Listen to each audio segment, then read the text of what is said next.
Gracias por estar con nosotros esta noche. Sé que es una temporada algo ocupada, y por eso decidimos hacer algo un poco más informal, como una reunión familiar, como si estuviéramos en una gran sala de estar y simplemente fuéramos a pasar tiempo juntos.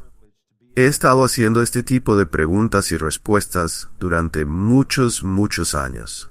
Esto se remonta a los primeros años de nuestra iglesia, cuando tenía el temor de que estaba respondiendo todas las preguntas que nadie hacía y que necesitaba escuchar más.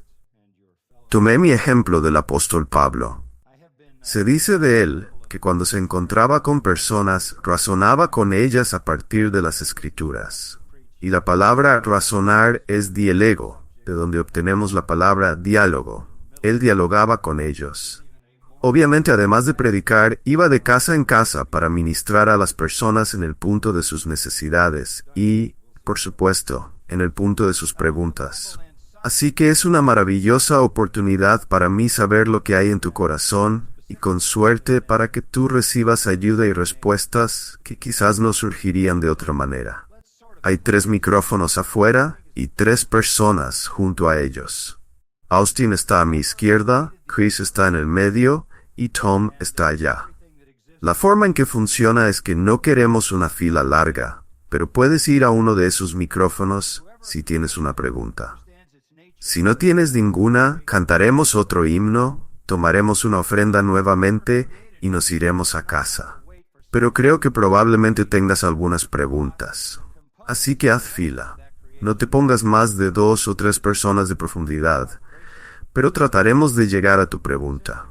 Pero no queremos que te quedes ahí parado por un periodo prolongado de tiempo. ¿Está bien? Creo que tenemos lo suficiente para comenzar. Veamos dónde podría estar la línea más larga. Todos están revisando la pregunta. Ellos solo están allí para ayudarte a llegar a la pregunta específicamente para que podamos usar el tiempo de manera más valiosa. Bien, empecemos con esta señora de aquí y con Tom. Y John, Lori Price. ¿Qué es tu nombre primero? Lori Price. Hola, Lori.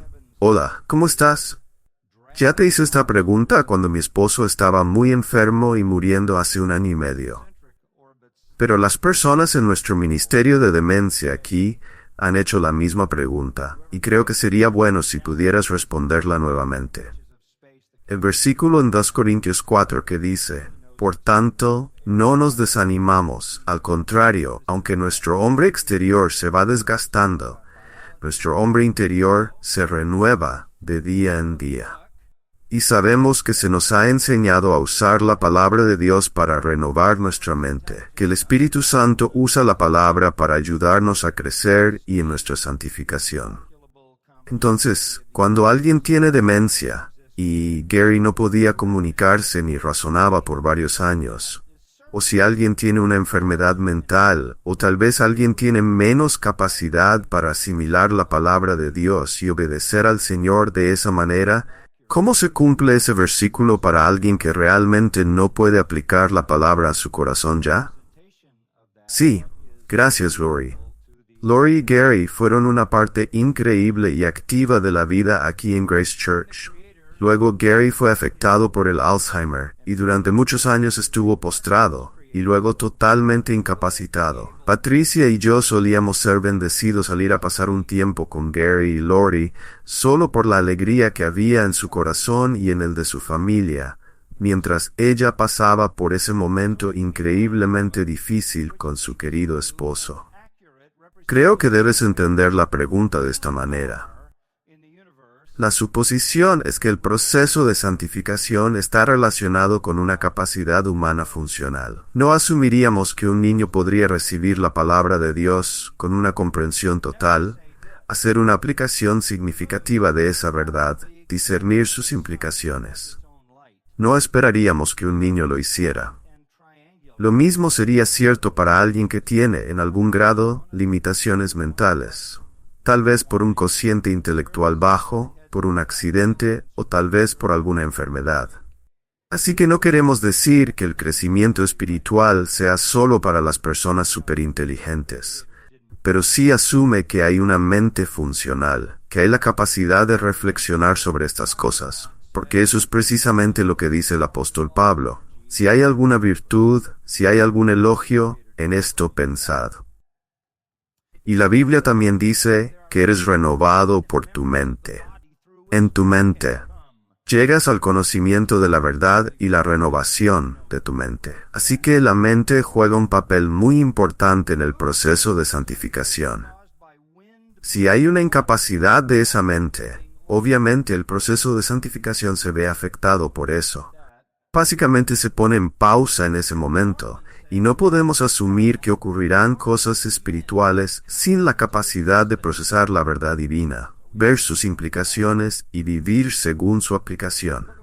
Eso no significa que Dios haya abandonado a la persona. Eso no significa que Dios no esté vigilando, cuidando, sustentando e incluso consolando a esa persona. Aunque eso no se articule por alguien que está incapacitado de esa manera, lo que ese versículo esencialmente está diciendo es que, en general, la vida va decayendo a medida que envejecemos y nuestro hombre exterior se desgasta. Mientras el cuerpo humano decae, la vida espiritual debería ir mejorando. Pero asume el funcionamiento de la mente. Y cuando eso no ocurre, entonces debes tratar con las personas de la misma manera en que tratarías a un niño, a alguien sin la plena capacidad. Una buena ilustración de esto es la gran influencia en mi vida, un hombre llamado el Dr. Charles Feinberg. El Dr. Feinberg, ya les he hablado de él en el pasado, fue mi mentor y mi maestro en el seminario. Y era extremadamente brillante, sabía unos 30 idiomas, y había estudiado para ser rabino, pero se convirtió en cristiano, escribió muchos libros y conocía la Biblia. Y era la mente teológica más profunda que jamás haya conocido. Un hombre asombroso. Al final de su vida también fue afectado por la demencia. Y pensaba que aún era un judío no convertido. Él había sido un judío no convertido, pero se había convertido en creyente en Jesucristo, y fue presidente de un seminario que entrenaba a hombres, escribiendo libros, especialmente sobre porciones mesiánicas del Antiguo Testamento. Dijeron que mientras él estaba en el centro donde pasó sus últimos días, no recordaba que era cristiano, pero seguía convocando reuniones de la facultad como si todavía fuera el director de un seminario. Así que todo lo que podemos decir sobre eso es que él estaba tanto bajo el cuidado de Cristo en esos momentos en los que perdió la capacidad de razonar como lo estaba cuando su mente estaba completamente intacta. Su salvación no dependía de cómo funcionara su cerebro. Su salvación dependía de la gracia y la bondad de Dios, y se manifestó en el tiempo en que él estaba razonando. Y cuando eso desapareció, no afectó esa salvación, aunque ciertamente puso el proceso de santificación en pausa. Pero todo eso llegó a un abrupto final en el caso de Gary cuando entró en la presencia del Señor y entonces fue conocido como era conocido, ¿verdad? Es una pregunta maravillosa. Gracias, Lori. Sí, hola John, mi nombre es Andrew. Primero que todo, gracias por tus años de ministerio fiel y servicio a nuestra iglesia. Oh, es un placer, gracias. Gracias, de nada. Hoy estoy frente a un micrófono en Grace Church hablando con John MacArthur. Sería útil si tuviera uno de esos altavoces de plataforma encendidos. Parece que se oye un poco mejor. Gracias. Ok, las Escrituras nos dicen que Cristo experimentó todo lo que experimentaríamos como humanos. Fue tentado en todo, de la manera en que nosotros lo seríamos. ¿Por qué crees que las Escrituras no nos dan un ejemplo de cómo Él superó y resistió la tentación sexual? Sí, creo que debes verlo de esta manera. Cristo fue tentado en todo lo que somos tentados. Eso es lo que dice, en todos los puntos tentado como nosotros lo somos. Pero eso no necesariamente significa que en cada tipo de tentación, creo que en todos los puntos, se refiere más a un aspecto cronológico. Fue tentado de la manera en que un niño es tentado. Fue tentado de la manera en que un adolescente es tentado. Fue tentado de la manera en que un joven es tentado, lo que abarcaría algunas de esas cosas. Ciertamente estuvo expuesto a eso. De hecho, en su vida hubo muchas ocasiones en las que pasó tiempo con las peores personas, con aquellos que representaban el lado oscuro de la sociedad. Y es por eso que los fariseos lo acusaron de estar con borrachos y pecadores, es decir, prostitutas, ladrones y los indeseables. Por lo tanto, él no habría sido completamente impermeable a ese tipo de vida y esas personas. Pero lo que debes entender de Cristo, que es tan diferente de nosotros, es que en algún punto, cuando somos tentados, experimentamos el proceso de la tentación. Yo no creo que él haya experimentado el proceso de la tentación. Creo que la puerta fue literalmente cerrada y asegurada. La tentación vino, pero nunca tuvo un pie dentro. Así que no hay discusión acerca de una especie de batalla interna que él estuviera librando con cualquier tipo de tentación. La única vez que lo vemos agonizando en una tentación es en el jardín, y esa es la única agonía real en una lucha. Y la gente dice, bueno, en esa oración él dice, Padre, si quieres que pase de mí este cáliz, ¿hay alguna manera de evitar la cruz? Esa sí se puede entender de esta manera, no fue tanto una solicitud del pecado, sino una solicitud de la justicia. En otras palabras, la batalla de Cristo en ese momento fue que él estaba tan completamente consumido por la justicia y la santidad que no podía imaginarse a sí mismo jamás conectado de alguna manera con el pecado. Y aquí estaba, a punto de ser literalmente el portador del pecado. Él no se convirtió en un pecador, pero cargó la furia de Dios sobre el pecado. Así que creo que cuando ves una batalla en su vida, esa es la única batalla bíblica que ves. Y no es una batalla luchando contra el pecado, es una batalla luchando por la justicia. Porque no había forma de que él pudiera concebir siquiera tener alguna conexión con el pecado. Así que en su vida, cuando dice que fue tentado en todos los puntos, significa que la tentación vino hacia él, pero nunca encontró un pie dentro de él. Y la única vez que hubo una batalla, para resumir, fue cuando él se aferraba completamente y totalmente a la santidad, la virtud y la justicia, y no podía imaginar nada diferente a eso. ¿Está bien? Gracias. Buena pregunta, sí. Buenas noches, Pastor John. Hola, mi nombre es Bill Clark. Te hice una pregunta esta mañana justo antes de que comenzara el servicio y dijiste que si venía esta noche, podrías tal vez expandir sobre eso. Sí, gracias, Bill. Sí. Ahora recuerdo tu pregunta. Me preguntaste si habrá animales en el cielo. Sí. Para todos ustedes que aman a los perros, pueden taparse los oídos. No hay nada en la Biblia que indique que haya animales en el cielo. Lo único que tenemos que podría indicar la presencia de animales cerca del cielo sería Cristo montando un caballo blanco y los santos viniendo con él en el libro de Apocalipsis en esa situación. Pero de nuevo, creo que eso tiene que ver con un uso más metafórico de los animales. Los animales son parte de este mundo que pasa. ¿Podrías hacer la misma pregunta? ¿Habrá flores en el cielo? ¿Habrá pasto en el cielo? Sabemos que el cielo es otra dimensión, una dimensión completamente distinta a todo lo que conocemos hoy. Lo único que sabemos con certeza sobre el cielo es que hay un río de vida. No sé exactamente qué significa eso, pero sé que no será el mismo tipo de H2O que tenemos aquí.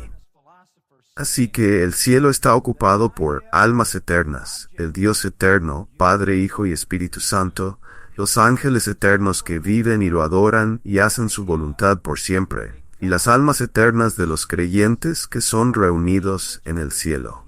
No hay ninguna indicación en las Escrituras de que haya animales en el cielo.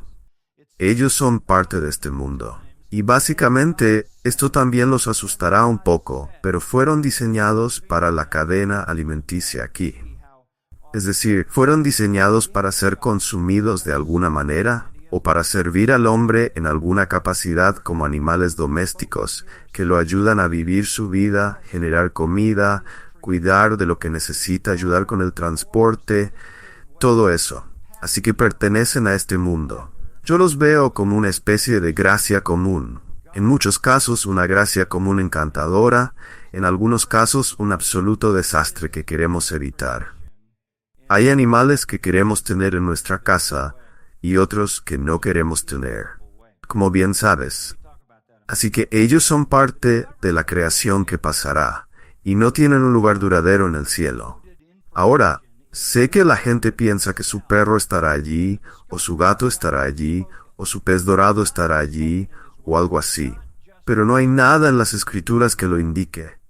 Y cualquier apego sentimental que tengas con tu animal, eso está bien.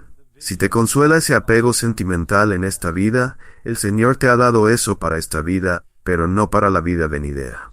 ¿Está bien? Gracias. Sí. Gracias por responder mis preguntas. Mi nombre es Joy. Hola Joy, y es una respuesta a oración estar aquí. Así que aquí van 3 preguntas rápidas. ¿Ok? Un poco complicadas. ¿Cómo sé si estoy salvo si tengo pensamientos blasfemos? ¿Debo tomar la comunión si no estoy seguro de si estoy salvo? Si no soy elegido, ¿me importaría siquiera la salvación? Realmente buenas preguntas, Joy. Tienes un nombre maravilloso, pero a veces es difícil vivir a la altura de él, ¿verdad? Quiero decir, ¿cómo te gustaría llamarte Joy y tener que ser siempre asumida como si poseyeras toda esa alegría? Puedo escuchar el clamor de tu corazón, Joy. Quiero hacerlo lo más simple posible. El hecho de que estés haciendo estas preguntas es evidencia del trabajo de Dios en tu corazón. Es evidencia de tu deseo por Él, por la salvación y por conocerlo. Eso es lo que se ve ahí. El hecho de que te hayas levantado frente a todos nosotros y hayas abierto tu corazón de manera tan dulce y honesta es evidencia del hambre de tu corazón por conocerlo. Y creo que eso es lo que estás diciendo esencialmente. La manera en que sabes que estás salva es por tu deseo. ¿Deseas conocer a Dios? Sí. ¿Deseas que Él te conozca y te ame? Sí. ¿Deseas amarlo? Sí. ¿Deseas honrarlo? Sí. ¿Deseas obedecer su palabra? Sí, pero no puedo hacerlo con mi propia fuerza. Bueno, por supuesto que no. Únete al club. Por eso estamos todos aquí. Esto es lo mismo con todos nosotros. Todo es por gracia, ¿verdad? Todo es por gracia. El apóstol Pablo en Romanos 7 nos ayuda porque este es el apóstol Pablo, el que elevaríamos como el ejemplo supremo de un cristiano. Y él se llama a sí mismo un hombre miserable, porque dice, hago lo que no quiero hacer y no hago lo que quiero hacer. Él dice, hay un principio en mí que ama la ley de Dios, pero veo otro principio, el principio de mi mente, y es el principio de mi carne. Y me causa hacer lo contrario de lo que quiero hacer. Y dice, oh miserable de mí, ¿quién me librará de este cuerpo de muerte? Y esa es una ilustración muy interesante. Una de las formas en que los asesinos eran castigados en el mundo antiguo era que la víctima que habían matado se ataba a su cuerpo, y eventualmente la descomposición del cadáver los destruiría. Pablo siente, aunque es un creyente, que todavía tiene el cadáver de su naturaleza pecaminosa atado a él. Así que lo que me estás diciendo es esencialmente el mismo grito que salió del más noble de todos los cristianos. Y ese mismo clamor es evidencia del trabajo de Dios en tu corazón, que deseas conocer a Dios, ser amada por Dios, amar a Dios, honrar a Dios, obedecer a Dios, y que sabes que no puedes hacerlo es una declaración de un creyente genuino, porque reconoces que no eres todo lo que deberías ser, y eres completamente dependiente de Dios mismo y del Espíritu Santo. Eso es cierto para tu salvación. No puedes salvarte a ti misma y no puedes santificarte a ti misma. Así que estás donde todos los cristianos honestos vivimos. Estás diciendo, no soy lo que quiero ser, pero sé lo que quiero ser. No soy lo que debería ser, pero sé lo que debería ser. Se trata de dirección, se trata de afecto, se trata de amor. Y hemos hablado de esto recientemente cuando Jesús restauró a Pedro. En Juan 21 él le dijo 3 veces, ¿me amas? ¿Me amas? ¿Me amas? Y Pedro había caído en desobediencia nuevamente, y sin embargo dijo, Señor, tú sabes que me amas. Entonces, apacienta mis ovejas. Él aceptó la vida fallida de Pedro, la tendencia a ser desobediente, e incluso tal vez a tener pensamientos impíos, lo cual es solo parte de esa naturaleza de pecado restante. Pero Él aceptó a ese hombre y nos acepta a todos nosotros si le amamos y nos llama a amarlo más. Así que no debes evaluar el carácter de tu salvación por tus fracasos. Quieres evaluar la autenticidad de tu salvación por tus deseos, por lo que amas, por lo que anhelas, por lo que quieres. Y estás aquí. Y eso lo dice todo. Este no es un lugar para personas que huyen de Dios, este es un lugar para personas que corren hacia Él. Pero hacer la pregunta es importante. La alegría más pura, para jugar un poco con tu nombre, la alegría más pura en la vida cristiana llega cuando estamos obedeciendo, amando, sirviendo y adorando a Dios. Es cuando disfrutamos de la mayor seguridad. La seguridad es una cosa. La seguridad significa que estoy salvo. Y Él me guardará hasta que lo vea cara a cara. Estoy seguro en Él. Eso no es lo mismo que la certeza. La certeza es la confianza que tengo en mi mente de mi salvación. Muchas personas están salvadas, están seguras en Dios en esa salvación, pero no siempre tienen la certeza. ¿Por qué luchamos con la certeza? Porque conocemos nuestra debilidad, porque conocemos nuestras tentaciones, porque sabemos que no somos lo que deberíamos ser, a veces porque caemos en un patrón de pecado y perdemos nuestra certeza, a veces porque tal vez nos han enseñado erróneamente que podríamos hacer algo que nos haga perder nuestra salvación, y eso genera cierto temor. Pero volviendo al punto principal, el deseo mismo de tu corazón es la evidencia del trabajo de Dios en tu vida, porque los enemigos no regenerados de Dios no tienen esos deseos. ¿Está bien? ¿Te ayuda eso? Gracias. Gracias, Choi. Hola, hermano John. Mi nombre es Scott. Hola, Scott. Hola. Entonces, quisiera saber si podrías poner en contexto bíblico la diferencia entre un cristiano con defensa personal. Como por ejemplo, si alguien está entrando en tu casa y tienes el deber de proteger a tu familia frente a cómo Pedro fue reprendido en el jardín por tener la espada, y le dijo que pusiera la espada porque quien vive por la espada morirá por la espada. Entonces tal vez la defensa personal versus la persecución por parte del gobierno o la ley, si llegaran a convertirse en este país como estamos viendo en otros países con una fuerte persecución. Sí, muy buena pregunta, Scott. ¿Recuerdas que el Señor, cuando envió a sus seguidores, les dijo que debían tomar un arma? Podrías decir, bueno, eso era para defenderse de un ataque animal. Pero no solo eso. Creo que la defensa personal es un mecanismo inherente a la vida humana. Y creo que la vida humana fue creada a imagen de Dios, y por lo tanto, es valiosa. Y la razón por la que Dios instaura la pena capital para el asesinato es porque es una violación de la creación que está hecha a su imagen. Amén. Creo que tenemos derecho a defendernos.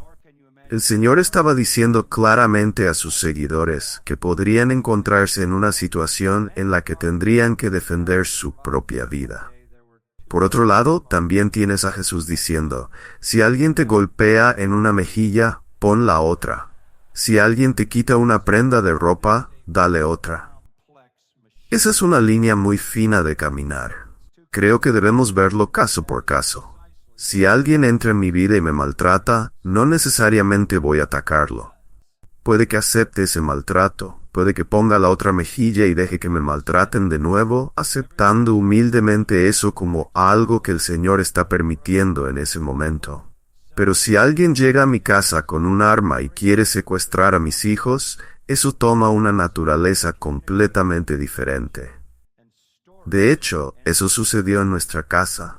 Patricia y yo estábamos en casa y un hombre llegó con un cuchillo, queriendo llevarse a uno de los niños. Y sabes, nunca llegó a un punto en el que tuviera que hacer algo. Pero yo jugaba mucho al béisbol cuando era joven.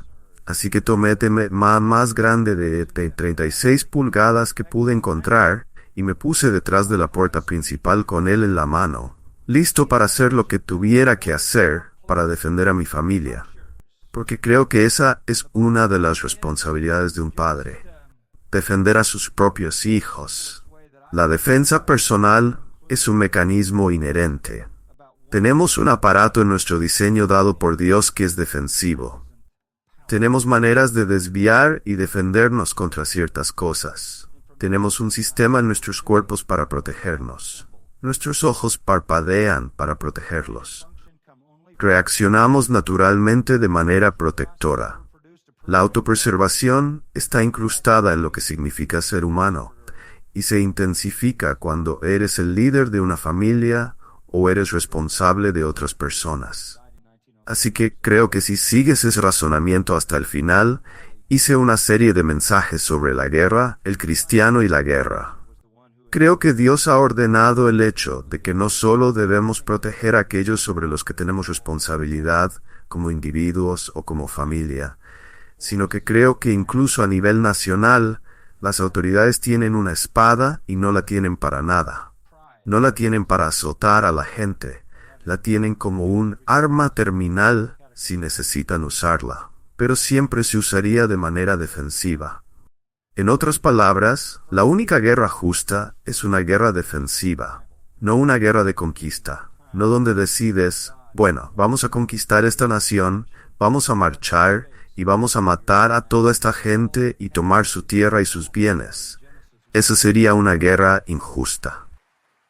Pero creo que no hay ningún problema bíblico con una guerra justa, al decir que personas inocentes están siendo atacadas y asesinadas, y debemos intervenir para defenderlas contra ese tipo de asaltos injustos. Justo a nivel nacional, en nuestro propio país, América siempre ha hecho eso a lo largo de su historia.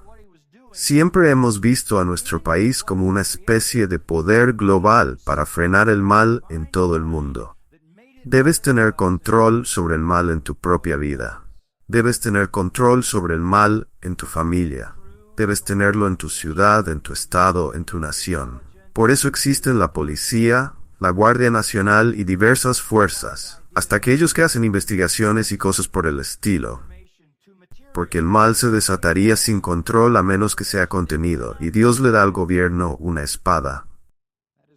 Pero también el mundo debe ser vigilado. Y durante muchos años, Dios levantó a América para ser en cierto sentido el defensor de todos aquellos que estaban siendo atacados. Eso ha desaparecido en los últimos años en América. Ya no sentimos que debamos jugar ese papel. Y en consecuencia, tienes algo que está sucediendo, por ejemplo, en el Medio Oriente, donde tienes 10 millones de personas desplazadas en Siria. Tienes 1 millón de personas ahora refugiados de Siria. Y 500,000 de cadáveres alrededor de Siria. Y la gente está sentada preguntándose, ¿deberíamos hacer algo? Bueno, eso ha sucedido, porque hemos decidido que no tenemos responsabilidad de proteger a las personas inocentes. Así que nos hemos retirado de ese papel. Solo podemos esperar que alguien más, con algo de sentido del honor y lo correcto y lo incorrecto, pueda intervenir para ser un protector en el mundo. O todo el infierno continuará desatándose al nivel en que está ahora. Y con el poder de las armas, la destrucción es simplemente incalculable. Entonces, por un lado, a nivel personal, no quiero defender a las personas que me critican, ni defenderme contra aquellos que podrían aprovecharse de mí, como si me quitan mi abrigo y yo les doy algo más, o me quitan mi dinero y yo les doy más dinero. Eso está bien, es una cosa. Pero cuando vienes a amenazar mi vida, entonces tengo el derecho de defender mi vida. Porque es a imagen de Dios que he sido creado. Y también tengo el derecho de defender la vida de aquellos por quienes tengo responsabilidad en mi familia y de aquellos que están a mi alrededor. En la medida en que pueda ser su protector, quiero ser su protector. Creo que Jesús lo resumió en una declaración maravillosa. Dijo, nadie tiene mayor amor que este, que uno ponga su vida por sus amigos. Puede costarme la vida, pero pondré mi vida en la línea para proteger a las personas que Dios ha puesto en mi cuidado. Así que, usar discreción y sabiduría sobre cómo se aplica eso, ciertamente es un desafío para un cristiano. De vez en cuando me preguntan, ¿deberían los cristianos tener armas como táctica defensiva? No tengo ningún problema con eso. Obviamente, ahora tienes un arma que puede quitar una vida, y tienes que asegurarte de usarla solo de manera que proteja las vidas por las que eres responsable. Y en ese sentido, a medida que la amenaza de aquellos que hacen el mal se vuelve más mortal, a veces las defensas tienen que volverse igualmente amenazantes para la vida. ¿Está bien? Gracias. Hola, pastor. Mi nombre es Richard. Hola, Richard. Hola. He estado aquí desde enero de 2011, aproximadamente 624 servicios dominicales seguidos. Tomo notas de todo, y no soy muy buen tomador de notas, así que tengo que reescribirlas cuidadosamente en cuadernos en casa. Así que más o menos tengo los números y todo eso. ¡Wow! También. Lamentablemente, con un servicio tan bueno como el que tú y todos los demás ofrecen, vienen grandes expectativas. Y durante la gira de Desbloqueando los Misterios de Génesis, en octubre de 2014, esperaba tanto asistir, con mis notas en mano, listo para escribir como loco. Y el número uno tema de esa conferencia, lo que pensé sería la genealogía del hombre. Y sin embargo, parecía que a todos les pasó por alto, desde, ya sabes, el hombre Java, el hombre de Pekín, el hombre de Cro-Magnon, el hombre de Nebraska, ya sabes, Neandertal. Pensé que harían una lista realmente completa y exhaustiva de los errores, el bajo número realmente embarazoso de fósiles encontrados, la población. Si los dinosaurios tienen 60.000 de años, y la genealogía del hombre es solo de 4.000, entonces deberían encontrarse millones de huesos por cada hueso de dinosaurio, y los caracteres de población, las matemáticas. Realmente podría haber usado una gran actualización sobre eso, y parecía haberse pasado por alto. Me preguntaba quién se equivocó con eso. ¿Y no es eso? ¿De qué está hablando? ¿Está hablando de una conferencia? Sí. Oh, ¿no recuerdas eso en octubre cuando trajeron a Kirk Cameron aquí? Ah, sí, lo recuerdo. Sí. Y nadie repasó la genealogía del hombre. Me preguntaba, ¿no sería eso algo bueno, como, digamos, una conferencia el sábado? Sí, sería una excelente idea, o un excelente servicio en la noche.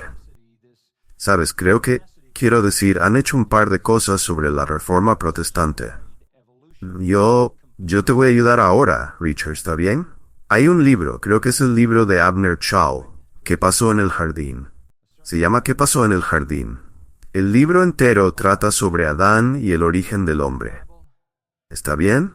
Es mi regalo para ti. Ve a la librería después del servicio y diles que carguen 2 de esos libros a la cuenta del pastor, para que los tengas en 2 lugares. ¿Está bien? Y consigue esos libros. Consigue un par de los tratamientos realmente excepcionales de la misma cosa que estás preguntando.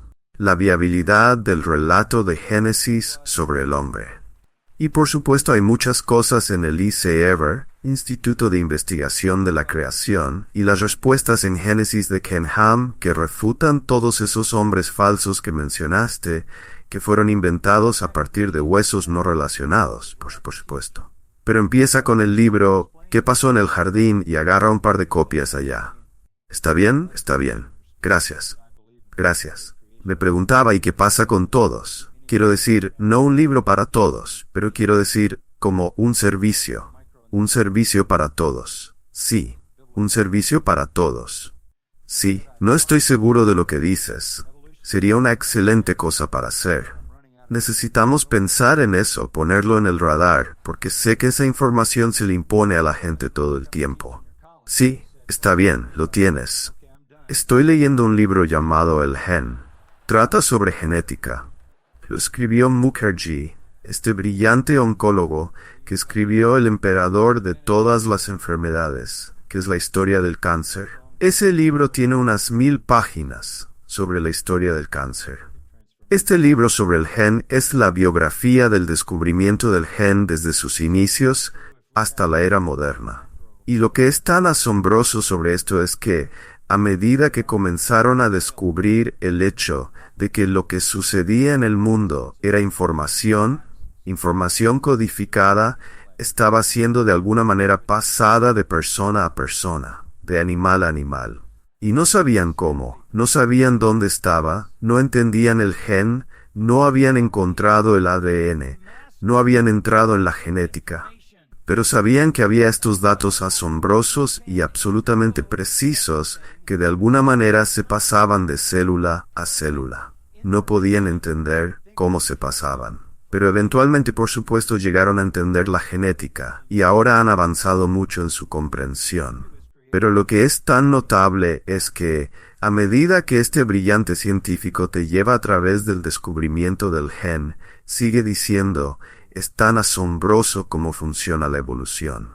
Es como si tuviera este enorme punto ciego que solo un idiota pensaría que todos estos datos, en todo el universo, en cada célula, podrían estar allí por accidente. Pero hay este enorme punto ciego y sigue refiriéndose a la evolución. Y tú quieres agarrarlo y estrangularlo y decir, no puedes ver en esto un creador, una mente eterna. ¿Y todo eso? Así que sí. Esta información se sigue promoviendo constantemente a nivel universitario, junto con otras cosas. ¿Sabes? Una educación universitaria hoy en día, y una de las razones por las que estoy tan feliz de ser parte de la Universidad del Maestro, es que la educación universitaria hoy está llena de esa cosa evolutiva. Y el objetivo de mucha de esa educación es asegurarse de que seas sensible a las personas transgénero, ninguna de las cuales tiene algo que ver con tener una vida tipna.com/history exitosa en el futuro. Así que eso sería algo bueno de hacer. Tendremos que pensar en desmentir la historia evolutiva del hombre. ¿Eso lo cubriría? Está bien. Gracias, Richard. Gracias. Sigue viniendo, sigue tomando notas. Está genial. Hola, Pastor John. Hola. Tengo un par de preguntas para ti. Mi nombre es Michelle. Hola, Michelle. Gracias por tu fidelidad. Gracias. Tengo muchos cultos que vienen a mi puerta de manera regular. Creo que tienen una marca en mi casa que dice ven aquí, porque están casi todas las semanas. Y bueno, ahora tengo dos preguntas para ti. La primera, porque tengo muchos testigos de Jehová que vienen a mi puerta. Ellos definen el reino de Dios de una manera, y yo creo que nosotros simplemente lo definiríamos de otra manera. ¿Podrías explicar las diferencias entre lo que ellos creen y lo que nosotros creemos? Y luego mi segunda pregunta sería, ¿en qué te enfocarías cuando vienen a tocar a tu puerta? ¿Y qué sugerirías que evitemos hablar? Bueno, primero que nada, para ellos, el reino de Dios es su grupo. Es tan simple como eso. Es su grupo. Y si no estás en su grupo, no estás en el reino de Dios. Así es como todos los cultos mantienen a sus seguidores, con la amenaza de que si alguna vez dejas esto, has dejado el reino de Dios. Simplemente has condenado tu alma a la perdición eterna, el castigo o la no existencia. Pero todos los cultos son exclusivos en lugar de sincréticos. Todos los cultos creen ser la única religión verdadera, la única representación verdadera del reino de Dios, todos. Y aunque hay muchos cultos, nunca se entremezclan, nunca se mezclan, no cruzan entre sí. Puede haber ideas paralelas y puntos de vista, pero cada uno de ellos cree que su culto es el reino de Dios. Y así, estar en su culto es estar en el reino, y estar fuera de él es estar fuera de él. De nuevo, ¿cómo se trata con estas personas? Primero que nada, porque es la naturaleza de todo culto el agredir de alguna manera a la persona de Jesucristo. Debes tomar la advertencia de 2 Juan, que dice que si alguien viene a ti y te ofrece algo diferente a la verdad sobre Cristo, no debes tener nada que ver con esa persona. No debes aceptarla, o te convertirás en partícipe de sus malas obras. Las cosas más malvadas que se propagan son las falsas ideas sobre Cristo. Hablar de Cristo, pero de un Cristo diferente. Esa es la sutileza de Satanás. Así que debes tener mucho cuidado de no ser demasiado acogedor con ellos, y la forma en creo que es mejor tratar con ellos. Y así es como lo he hecho a lo largo de los años cuando vienen a mí o llegan a la puerta de nuestra casa. Es decir, déjame decirte lo que creo sobre el Señor Jesucristo, y lo que creo acerca de tu religión. Ahora, puedes hacer esto en unas pocas declaraciones breves, que Él es el Dios eterno, el Hijo encarnado, y darles una breve cristología, y decirles entonces que tu religión es una falsificación satánica, y si no escapas de esa religión, serás juzgado por Dios y enviado al infierno eterno. Ahora, ellos vienen muy directamente a tu puerta, y creo que debes recibirlos con el mismo tipo de rechazo directo. Si se derriten en ese punto, no todos son tan fuertes como los demás, pero creo que debes golpear duro antes de dejar que comiencen con su pequeño sistema y empiecen a desarrollar el sistema. Si los sacas de su sistema, realmente no saben qué hacer. Así que no gastaría mucho tiempo escuchándolos y luego tratando de deshacer las maquinaciones de su sistema, que básicamente están entrenados para regurgitar. Es mucho más efectivo golpearlos inmediatamente con la realidad de quién es Cristo y la salvación en Cristo por gracia, mediante la fe únicamente, y la autoridad de las Escrituras, y el carácter falso de la religión de la que forman parte, y la necesidad que tienen de escapar de esa religión antes de que sea demasiado tarde. ¿Está bien? Gracias. Bien. Amén. Hola John, hola, mi nombre es Mike y soy de Chicago y tenía que venir a verte a ti y a Grace to You. Te quiero mucho y, gracias Mike, has estado ministrando a mi alma durante unos 9 años. Enseñando la verdad y me encanta y alabo a Dios por ti. Tengo una pregunta con respecto a quién permitir detrás de ese púlpito. Y hago esta pregunta desde la perspectiva de tu púlpito, porque he estado bajo tu enseñanza por tanto tiempo que mis puntos de vista están más conectados con los tuyos, porque examino las cosas que dices también.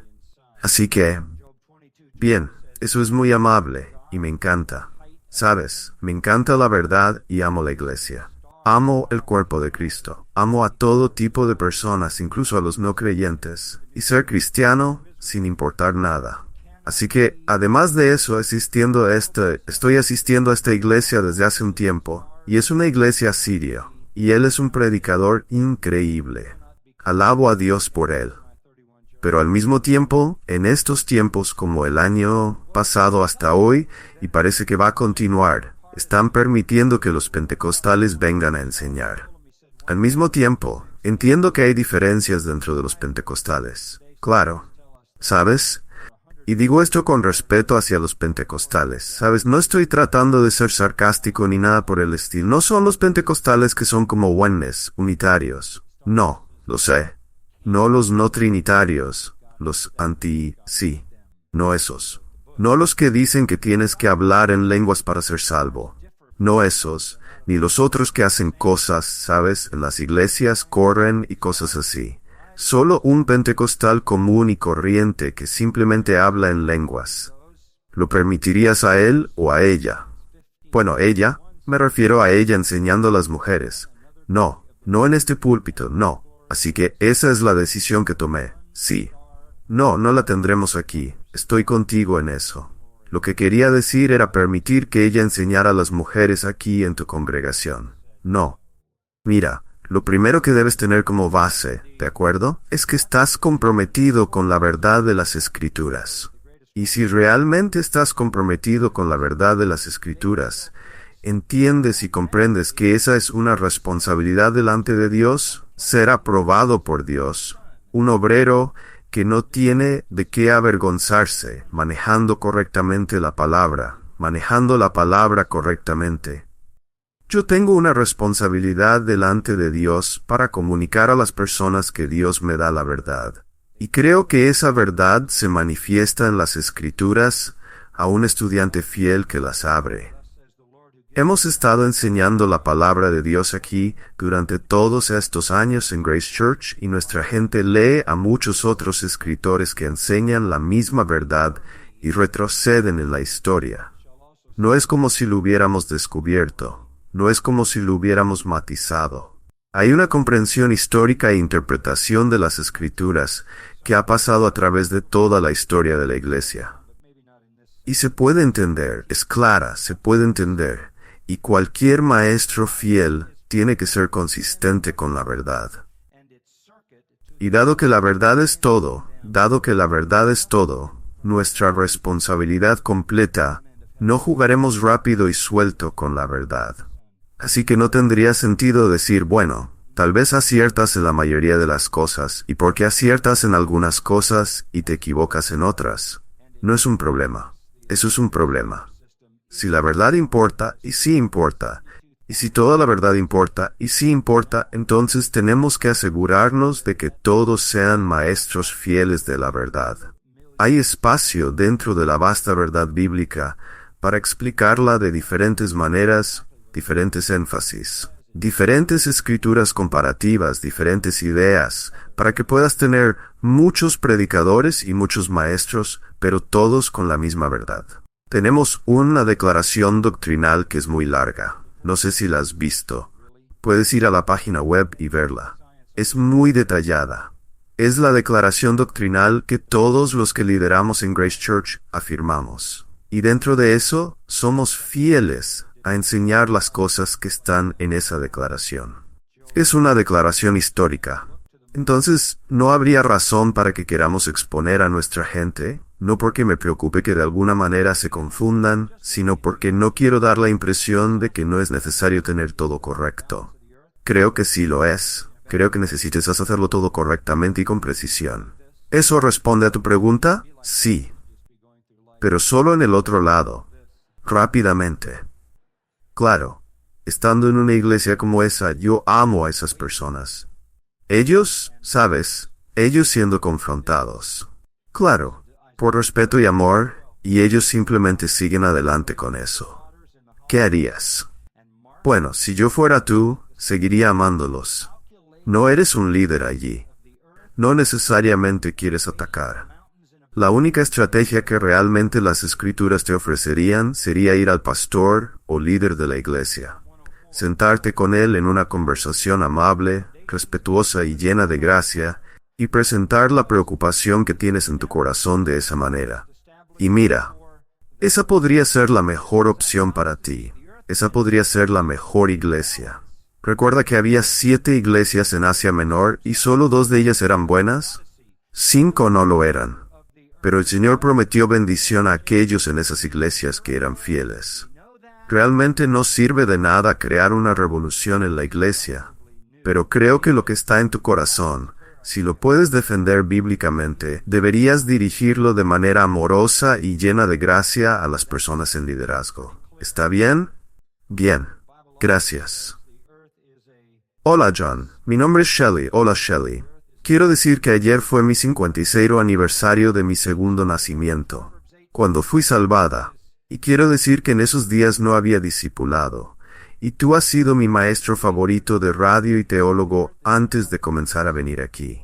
Quiero agradecerte por lo que has hecho porque también amo la verdad. Y tienes toda la razón con eso. Muchas gracias por tu ministerio y por ser un buen mayordomo de los dones que Dios te ha dado. Quiero decir eso. Mi pregunta es sobre las Escrituras, Apocalipsis 22, 21, 22. Dice, hablando de la ciudad santa y describiéndola. Y dice, no vi templo en ella, porque el Señor Dios, el Todopoderoso y el Cordero son su templo. La primera vez que leí esto fue probablemente hace unos 6 años. Ya lo había leído antes, pero nunca lo entendí bien. Y me emocioné mucho porque soy muy literal. Pensé, de acuerdo, un templo es algo a lo que entras para adorar. Y eso significaba que si Dios y el Hijo iban a ser el templo, ¿significa eso que entramos en ellos para adorar? Solo quiero que me expliques lo mejor que puedas lo que eso significa y cómo funciona todo eso. Es realmente simple. No vi templo en ella, porque el estado eterno en sí mismo es el templo. El nuevo cielo y la nueva tierra en su totalidad es el lugar de morada de Dios. Es el cielo nuevo y la nueva tierra infinitos, ilimitados, eternos, que son el santo de los santos. No hay un santo de los santos dentro de él. Él mismo es el santo de los santos. ¿Eso ayuda? Entonces, cuando estás en el cielo, estás en el templo. Todo el cielo es el templo, la luz siendo Dios y Cristo iluminando todo el nuevo cielo y la nueva tierra en su infinita vastedad. Ese es el templo. ¿Está bien? Gracias. Hola, Pastor John. Mi nombre es Sharia. Puedes llamarme John. Hola, John. Vengo de un trasfondo musulmán, y cuando crecía siempre trataba de conectar con Dios. Simplemente nunca sucedió. Así que en realidad me involucré en muchos cultos religiosos orientales y cosas por el estilo.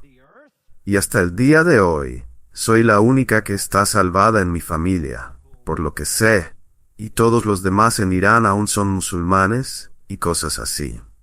Solo quiero agradecerte por todo lo que has hecho por todos en el mundo.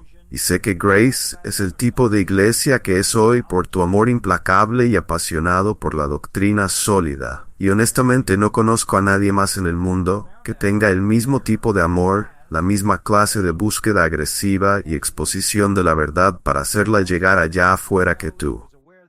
Y solo me pregunto, ¿qué va a pasar con Grace cuando ya no estés? John, ahora quiero preguntarte, ¿cómo llegaste a la salvación? Solo en un par de oraciones. ¿Fue por influencia de un amigo o por las escrituras? Bueno, no tengo un marco de tiempo exacto, pero tengo que tener cuidado porque no sé cómo explicarlo tan bien. Hace 3 años tuve un sueño, y ahora sé que mi salvación no se basa en ese sueño, pero ese sueño me asustó muchísimo.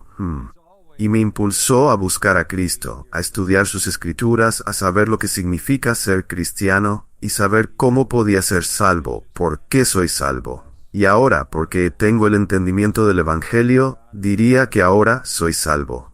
Y eso es una gran respuesta. Mira, el Señor entierra a sus obreros, pero su obra continúa.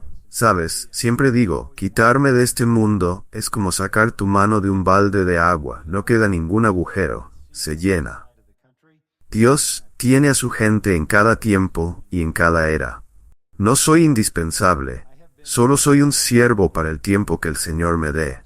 Y de hecho se supone que debería estar retirado, pero no puedo imaginarme eso mientras pueda seguir funcionando. Así que solo quiero servir al Señor en el tiempo que Él me dé. No sé. Obviamente ninguno de nosotros sabe cuánto tiempo tenemos. Agradezco al Señor que aún puedo conectar los puntos a mi edad, y aún tengo la energía para hacer lo que hago, y el amor por ello.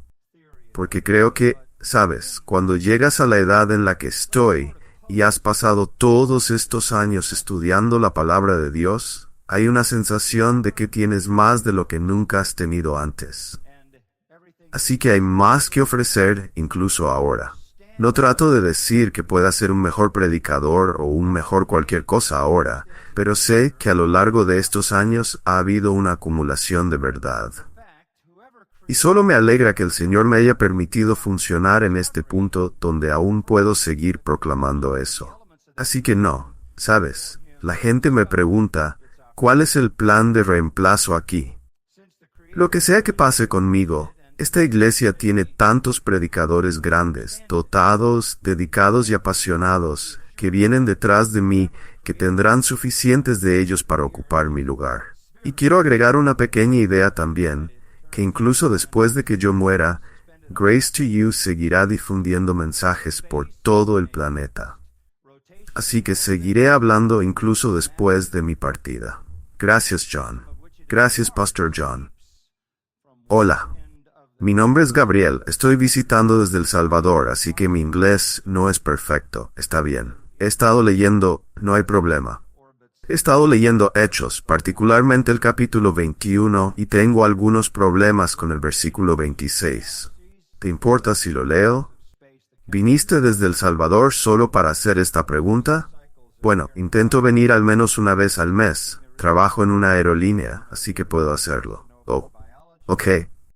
En Hechos 21 dice, entonces Pablo, al día siguiente, tomando a los hombres, se purificó con ellos, y entró en el templo, dando aviso de la terminación de los días de la purificación, hasta que se ofreciera el sacrificio por cada uno de ellos. Siempre me ha parecido un poco extraño que él participara en un sacrificio judío en el templo, incluso después de su ministerio como evangelista, cristiano y apóstol. ¿Sería seguro decir que Pablo cometió un error al participar en los ritos de purificación en el templo? Y si ese es el caso, no sería como un pecado muy grave considerando lo que se dice en Hebreos, que los judíos ya no deberían participar en el sistema de sacrificios hebreos. Y si fuera así, ¿no sería su continuación como ministro como la posibilidad de cometer un pecado serio y seguir siendo capaz de ministrar? Sé que es una pregunta grande. No, es una buena pregunta. Sí, no creo que esos ceremoniales simbólicos en el templo, los ceremoniales del Antiguo Testamento, fueran en sí mismos malos. Todavía transmitían cierta verdad.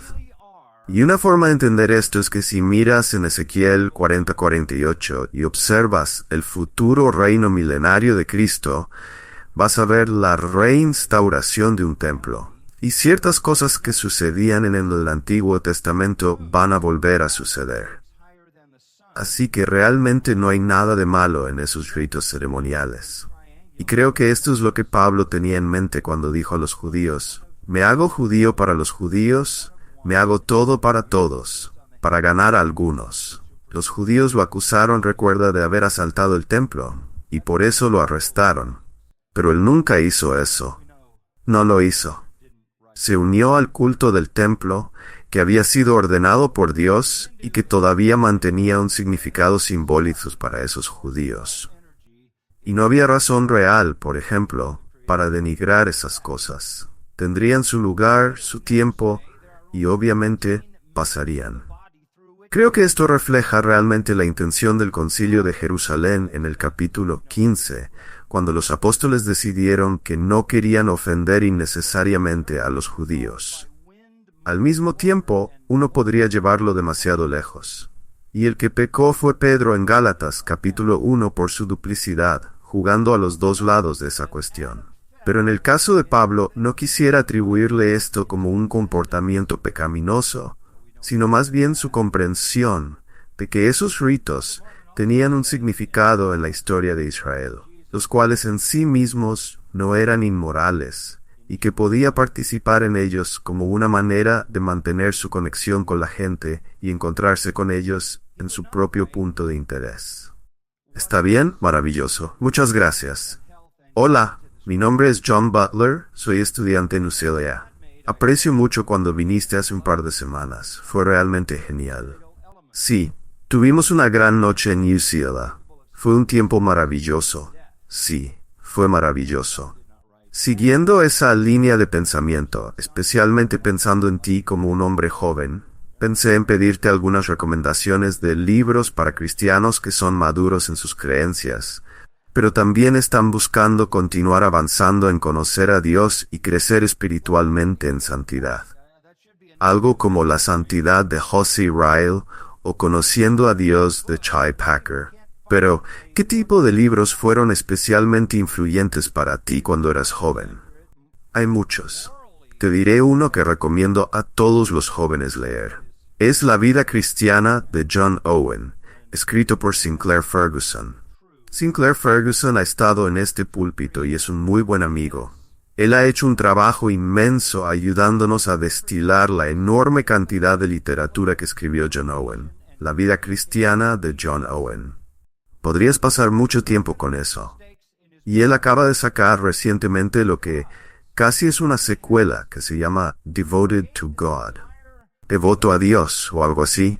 Es un nuevo libro sobre santificación de Sinclair Ferguson, Banner of Truth. Creo que él es un teólogo, pero es un teólogo exegético. Él extrae su teología del texto.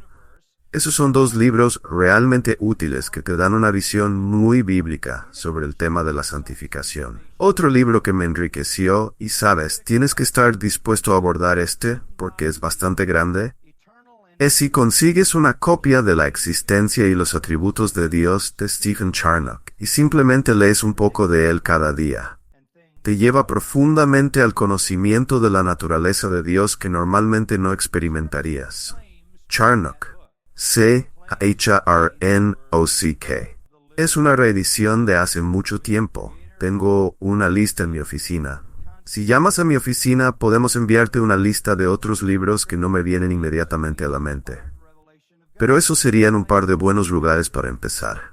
¿Cómo se llamaba ese último libro? La existencia y los atributos de Dios. Gracias. Gracias, Señor. Buenas noches, John. Hola, mi nombre también es John. Vaya. Tengo una pregunta. Parece haber mucho desacuerdo entre los cristianos con respecto al dispensacionalismo y el rapto. Me gustaría preguntarte cuáles son tus puntos de vista sobre estos dos temas, y son importantes para los creyentes. Sí, lo que es importante es la verdad. Así que tenemos que calificar eso un poco. Cuando dices dispensacionalismo, para aquellos que quizás no sepan de qué está hablando, ha estado flotando en el cristianismo evangélico durante probablemente unos 100 años. Esta idea llamada dispensacionalismo. Y en su forma original apareció en la antigua Biblia de Scofield, que fue muy popular entre los evangélicos. Básicamente decía que Dios funciona en el mundo de diferentes maneras en diferentes momentos. Y cada uno de esos momentos se llamaba diferentes dispensaciones. Y Dios operaba de diferentes maneras en esas dispensaciones. Ellos llegaron a crear muchas dispensaciones. Estaba la dispensación de la inocencia, la dispensación del gobierno humano, esta y aquella, la dispensación del Antiguo Testamento, la dispensación del Nuevo Testamento, la dispensación milenial, la dispensación eterna. Y tomaron esta lista algo complicada de dispensaciones, y creo que la colocaron como un filtro sobre la Biblia. Y en lugar de verlas desde las Escrituras, las usaron como una cuadrícula para imponerlas sobre las Escrituras, y llegaron a conclusiones que no eran bíblicas. Crearon una distinción entre el reino de Dios y el reino de Cristo, o el reino de los cielos. Inventaron diferentes maneras de salvación. Surgió la idea de que el Sermón del Monte, y todo lo que está en el Sermón del Monte, no estaba destinado para nosotros en esta vida, sino para comportamientos en el reino milenial en el futuro. Hicieron muchas cosas que desordenaron las Escrituras, las clasificaron, y junto con eso enseñaron el rapto de la iglesia, seguido por la tribulación, seguido por el reino milenial. Yo creo que esa es una representación precisa de las Escrituras. El calendario de Dios es el rapto de la iglesia. Es un evento sin señales. Puede suceder en cualquier momento. Creo que está seguido por el tiempo de tribulación en la tierra. Pienso que las Escrituras pueden respaldar eso y lo hacen. Y creo que luego será seguido por el regreso de Jesucristo para establecer su reino de 1000 años. Al final del cual habrá el juicio final, la destrucción del universo y la creación de un nuevo cielo y una nueva tierra si el estado final es creado. Creo que eso es preciso. Lo que ocurrió fue que esa idea precisa, si tal vez sobrecocinada, de la escatología, se mezcló con todas esas otras dispensaciones que no tendrían lo que yo consideraría una defensa bíblica. Entonces hubo un rechazo por parte de muchos en el mundo reformado hacia nuestra escatología, porque estaba conectada a ese dispensacionalismo. Entonces, una de las cosas que cuando llegué a Grace ya había estado expuesto a eso mientras crecía. Pero cuando llegué aquí para ser pastor, me di cuenta, y ciertamente se intensificó al comenzar a estudiar Mateo. La primera vez que pasamos por Mateo, hace muchos años, que eso simplemente no tenía sentido. He escrito comentarios. He pasado por el libro de Apocalipsis varias veces. He escrito libros sobre la segunda venida. Hay un libro llamado La Segunda Venida. Nosotros como facultad en el seminario acabamos de completar una nueva teología sistemática. Estará disponible en enero, 1000 páginas de doctrina.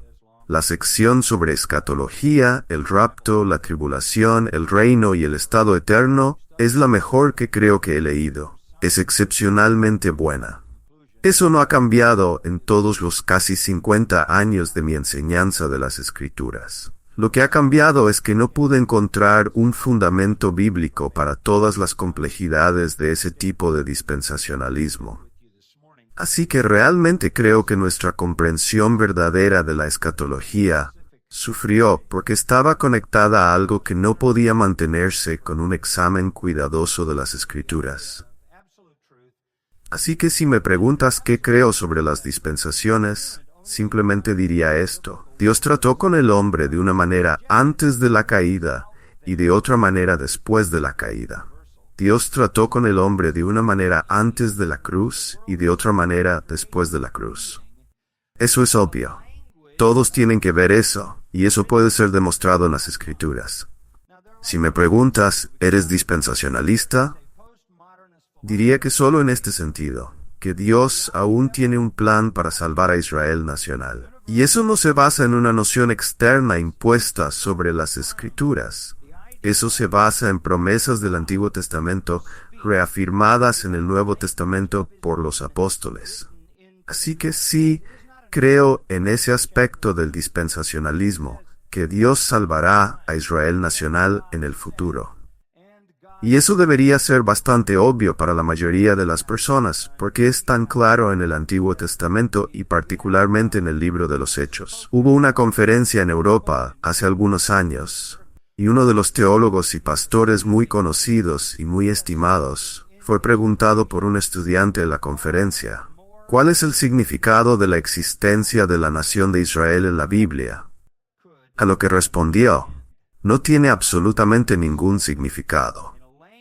Bueno, eso es un poco difícil de entender, ya que las Escrituras prometen la salvación futura de Is y los hititas, jebuseos, amorreos, edomitas, moabitas y todos los demás hitas no. Entonces, ¿por qué existen los israelitas? Esto es una demostración de la fidelidad de Dios a su promesa. Así que sí, creo que Dios trató con el hombre de una manera antes de la caída. Y después de la caída, obviamente todo cambió. Que antes de la cruz hubo un tiempo en que Dios fue paciente con la maldad del hombre y trató con el hombre sobre la base de algo que aún no había hecho. Y luego, en la cruz y más allá, trata con el hombre sobre la base de algo que ha hecho, que debe ser creído. Entonces, sí, tienes esos cambios en la operación de Dios. Pero la salvación sí ha sido por gracia, mediante la fe solamente. Y la salvación viene a través de que Dios justifica al pecador, no a través de las obras del pecador. Pero la escatología, creo que mi comprensión del fin, el rapto de la iglesia, la tribulación, el reino y el nuevo cielo y la nueva tierra, ha resistido todos estos años de escrutinio, debate, discusión y lectura. Y esa escatología en particular ha sido atacada desde muchos puntos de vista. Una realidad muy útil es esta. Aquellos que creen en el significado claro y literal de las Escrituras cuando hablan sobre el futuro, aceptan el rapto de la iglesia, la tribulación, el reino y el nuevo cielo y la nueva tierra. Esa es la interpretación literal. Descubrí esto cuando estuve en lugares del mundo donde no tenían exposición a universidades o seminarios ni nada, simplemente leían su Biblia y creían eso. Las personas que no creen eso no pueden ponerse de acuerdo en lo que creen. Ese es un problema. Entonces quieren decir, no creemos eso. No creemos que sea literalmente lo que dice. Pero si no crees que es lo que dice, entonces no tienes ninguna esperanza de saber lo que es. Y eso es exactamente lo que sucede. Todos los no premilenialistas están por todas partes. Y de hecho están cambiando frecuentemente a través de sus propios ministerios. Así que esa escatología se apega firmemente a las Escrituras. ¿Está bien? Está bien. Gracias. ¿Alguien más? Aquí. Hola, soy Claire, y mi pregunta es... Hola, Claire. Con respecto a los transgénero, tengo un hermano mayor que en realidad es transgénero. Y mi pregunta es simplemente cómo abordar eso bíblicamente, específicamente con respecto a qué pronombres usar y en general. Sí, Claire, que el Señor bendiga tu corazón por hacer esa pregunta. Dicho de manera sencilla, no existe tal cosa como el transgénero. Eres XX o XY, eso es todo. Dios hizo al hombre varón y hembra. Eso está determinado genéticamente, eso es fisiología, eso es ciencia, eso es la realidad. Esta noción de que eres algo diferente a tu biología es una construcción cultural destinada a ser un ataque contra Dios.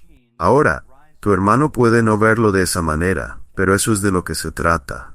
Y más que nada, de hecho, estaba leyendo un artículo de Ederson Sproul ayer, en el que dijo que la mayor revolución en la historia de Estados Unidos no fue la Revolución Americana ni la Revolución Industrial, sino la Revolución Sexual. Esta se ha convertido en la más profunda y dañina de todas las revoluciones que jamás haya ocurrido en este país o en cualquier otro. El problema de aceptar esto es que es una especie de suicidio personal. Es literalmente el fin de tu existencia, tal como Dios te diseñó. Lo dije hace unas semanas, una persona que está en el mundo transgénero tiene 19 veces más probabilidades de suicidarse, porque te has cortado completamente de la realidad y de las relaciones normales. Este es el fin de tu identidad. Este es el fin de tu capacidad de tener un matrimonio que sea un verdadero matrimonio. Es el fin de tu capacidad de tener una familia. Es el fin de tu capacidad de conectarte y de ser parte de una sociedad y una cultura y tener un futuro y pertenecer. Es una especie de aislamiento extremo que no puede ser más extremo. No puede ser más extremo que decir, no soy quien realmente soy, porque eso se convierte en una identidad completamente imperceptible. Literalmente te has desconectado de la existencia. No eres quien eres. Eres una persona fantástica en tu propia mente. Mira, esto va a seguir escalando porque vivimos en un mundo donde se les dice a las personas que construyan lo que quieran ser. Esto es lo que hace Internet a las personas. Te permite crear lo que tú quieras ser. Puedes acceder a lo que sea que esté ahí fuera y puedes crear tu propio mundo, tu propia realidad y vivir en ese mundo.